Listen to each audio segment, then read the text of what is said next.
Today I'm answering a question, something that came up in my free Facebook group. If you're not there, make sure that you join. It's Interior Design Business Strategies. We have over 5,500 members. It's a free group with fabulous designers and decorators from all over the world, a fabulous community. And these are the kind of conversations that we have. Someone asked a question about the contractor. Now they're working with a client who brought in their own contractor, and sometimes this may happen. It depends how you run your business, what your business model is. Maybe you only work with clients if they're using your trades only. So you have to decide what works best for you. But basically what the designer was asking was, that this contractor, I feel he was feeling a little bit like his toes were being stepped on because the designer wanted to go and make all of the purchases of the materials.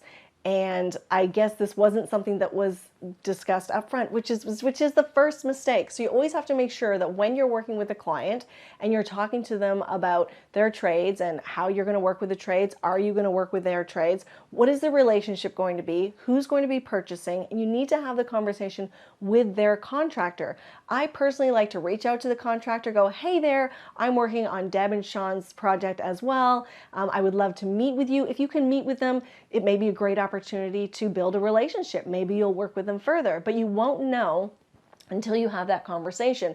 And in order to manage your expectations, the contractor's expectations, as well as your clients, you need to have this conversation up front and you need to discuss how it's all going to work. What I also want you to remember is that it's really important that you know that if you are going to be purchasing certain materials, whether it's plumbing materials or whether it's 2x4s, drywall, if you're getting into that, you also are going to be responsible for ordering it, making sure it arrives on site. If there's any damages with anything that comes in, you are responsible. That's part of you getting the commission for selling that material or those items to your client. And so this is where you can kind of butt heads with your contractor or a contractor if you haven't worked this out ahead of time. It's really important to make sure you have those discussions, as I said, up front, and then you know how each other works. When I work with my GC, I love to get paid for my services, for my expertise. I don't want to necessarily order all of the plumbing fixtures. I'm definitely not ordering drywall and 2x4s. That's not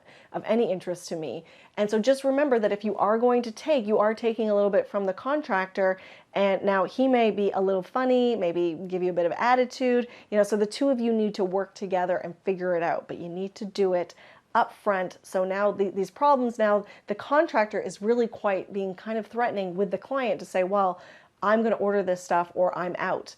And guess what? Unfortunately, at this point especially, the clients need the contractor who's already started the job versus the designer who's already helped them pick a bunch of the finishes. So please be very clear on how you are going to work with your GCs. If you want more great information about how to work with your trades, I have a couple of great podcasts with my own two contractors. One specifically is my GC, who I love to work with, as well as my cabinetry maker. Heck, I love them both. They're both great guys. So I'll add links to that below.